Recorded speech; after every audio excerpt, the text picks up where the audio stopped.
5 per le regionali in Veneto, siamo con Elena Schumann, 5 Stelle, e Manildo presidente. Ciao Elena, come stai? Ciao Leandro, grazie innanzitutto, sto abbastanza bene, grazie dell'invito e di questa possibilità che mi dai per poter arrivare a più cittadini possibili Ecco, della nostra cominciamo provincia. subito. Perché ti sei messa ancora in gioco? Tu sei una dei 5 Stelle della prima ora, non hai mai tradito i 5 No. Stelle e adesso ti rimetti in gioco perché? Allora, innanzitutto sì, io da 15 anni seguo il movimento e seguo soprattutto il suo progetto, l'ho condiviso pienamente nelle varie fasi durante gli anni.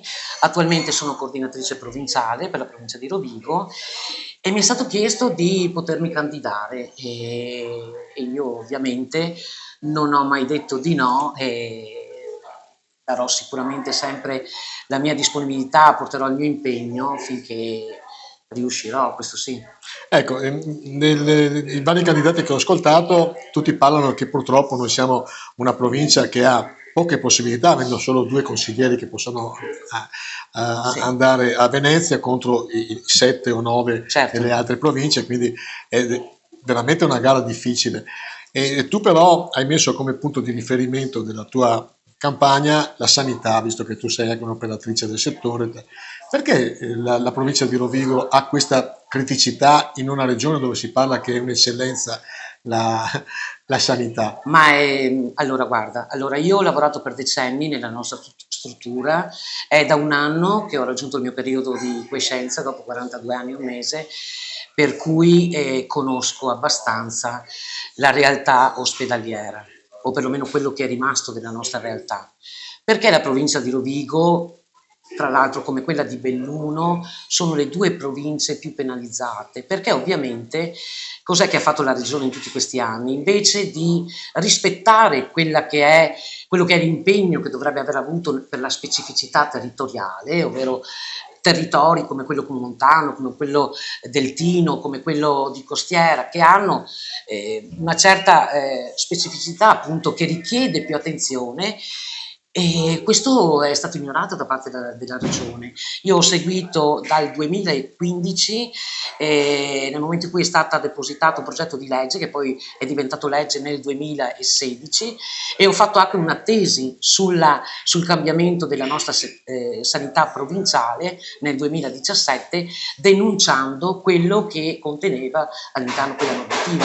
Tra l'altro devi sapere una cosa, che al di là di quello che fingono di aver dato a questa provincia, che non corrisponde al vero, il nostro ospedale di Rovigo non è un hub, è un ospedale di rilievo provinciale, non è un hub regionale come può essere Padova piuttosto che Verona, eccetera. Per cui è mancato il rispetto della specificità territoriale e l'interesse di questa collettività. Questo sì. Ecco, però storicamente non è mai successo che avevamo 2 consiglieri regionali, 2 assessori regionali, oltre naturalmente a un senatore e un deputato. Ciò nonostante la nostra provincia è sempre rimasta un po' ai margini. Questo Questo non è difficile da capire, Leandro, onestamente dobbiamo dire le cose, chiamarle per il suo nome e dire come stanno. Allora, il movimento come i partiti hanno una linea politica che viene adottata ai massimi livelli, a livello statale, regionale e di conseguenza comunale. Ok? Non può essere che a Roma si decida una cosa e in regione se ne decide un'altra, per cui questa è la prassi, diciamo, nel rispetto delle normative che loro applicano. Okay? Ti faccio un esempio, motivo in più che la nostra provincia addirittura rispetto alle altre è stata penalizzata.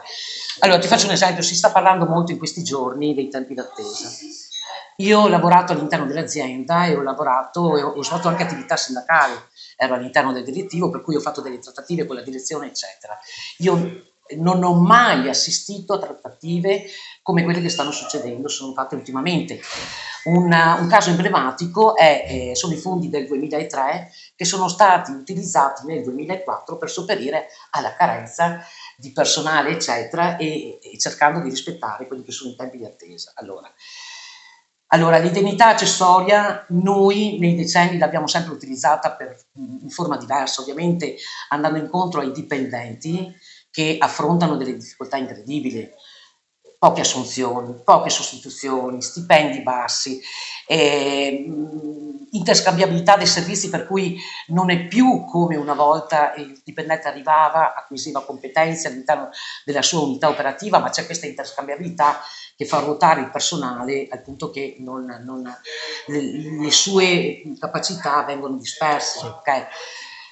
L'indennità accessoria noi l'abbiamo sempre utilizzata per far fronte a determinati disagi, per esempio, che non so, la mancanza di personale, sei in ferie e ti richiamano, devi coprire i servizi, quello è un disagio, o per altri motivi. Ecco, nel 2004 le indennità accessorie sono state utilizzate per questo motivo, per sopperire alla carenza di medici personali e affrontare appunto queste liste d'attesa che poi è un indirizzo politico, perché nel momento in cui tu togli i servizi, togli risorse economiche, togli risorse umane al servizio pubblico, è ovvio che io cittadino che ho bisogno di fare prevenzione o addirittura di curarmi, devo ricorrere al privato.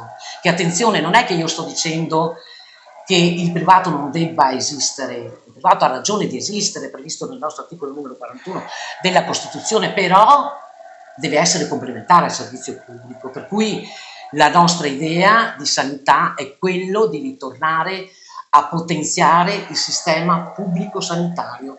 Sanità prima criticità. La seconda criticità della nostra provincia, che è una provincia che sta diventando sempre più vecchia.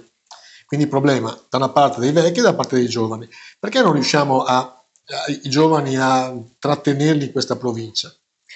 Allora, questo è un grosso problema che non nasce oggi. Io ne ho un esempio in casa, mio figlio si è trasferito 4 anni fa ed è andato a lavorare all'estero. Apro una parentesi, non sono ragazzi che scappano dal loro paese con imbarcazioni perché ci sono guerre, eccetera, no. Sono ragazzi che hanno una certa professionalità e hanno cercato all'estero un'attività che li possa gratificare, una meritocrazia che li possa rendere diciamo partecipi del loro elaborato, hanno stipendi più alti, hanno degli incentivi per andare all'estero. Per cui adesso io tra l'altro, perché poi se parliamo di opinioni personali, ognuno può avere ma i numeri non sono, i numeri non sono non sono contestabili. brava. Allora io ho fatto una ricerca perché poi avevo un quadro della situazione regionale, ma ho voluto un attimo capire soprattutto nella nostra provincia. E sono andata sul sito ufficiale della regione, l'ufficio statistica il sito statistica della regione. Allora, per quello che riguarda i giovani, negli ultimi 10 anni, giovani dai 18 ai 39 anni, ne sono partiti 51.102, ok? Solo nel 2003, nella provincia di Rovigo, ne sono partiti 14.742. Okay. Allora, questo è un flusso migratorio che sta pesando tantissimo. Sta pesando perché, allora, al di là che sia una sconfitta da parte della nostra generazione, c'è uno Stato che ha investito per anni e che non ha avuto, diciamo, non ha potuto sfruttare i frutti, appunto. Prima cosa, è stata una sconfitta per loro giovani, perché per le famiglie, perché abbiamo fatto dei sacrifici, ma li hanno fatti anche loro, perché tanti di loro lavoravano, come i miei figli hanno lavorato studiando, voglio dire, per avere cosa? Per dover ricorrere a un altro Stato per avere una vita migliore, per cui l'errore che è stato fatto nella nostra regione è soprattutto questo: non abbiamo investito, non li abbiamo ascoltati. Già nel momento in cui accedono a scuole superiori, istituti professionali piuttosto che università, non li abbiamo aiutati nel loro percorso, diritto alla storia, la casa, i trasporti. Cioè non è stato fatto, sono numeri che spaventano in Veneto e ripeto, la provincia di Rovigo è una di quelle, è la seconda provincia che più ha pagato e se vogliamo pensare a un futuro migliore per la nostra provincia dobbiamo sicuramente investire nei giovani, nella cultura, nella formazione, nello spettacolo, nel turismo. Di dargli le opportunità di star bene anche qua. Abbiamo 1000 elementi da usare per poterli aiutare. Abbiamo solo la difficoltà di scegliere e investire ovviamente con risorse reali, senza sprecare, perché vediamo tutti i giorni, ci sono tantissimi sprechi nella nostra regione, sprechi, le famiglie non vengono aiutate, le imprese nemmeno, cioè voglio dire, bisogna cambiare rotta completamente per gestire questa provincia, soprattutto questa provincia, in modo diverso. Io mi appello fortemente alle persone, Leandro, ai cittadini che andranno a votare, piaccia o non piaccia, la politica gestisce la nostra vita, per cui bisogna andare a votare. Chi non va a votare non è meno responsabile di chi andrà a votare e chi andrà a votare deciderà coscientemente del futuro del nostro territorio, del nostro ambiente e dei nostri giovani, della salute e del territorio. Grazie. Grazie a te.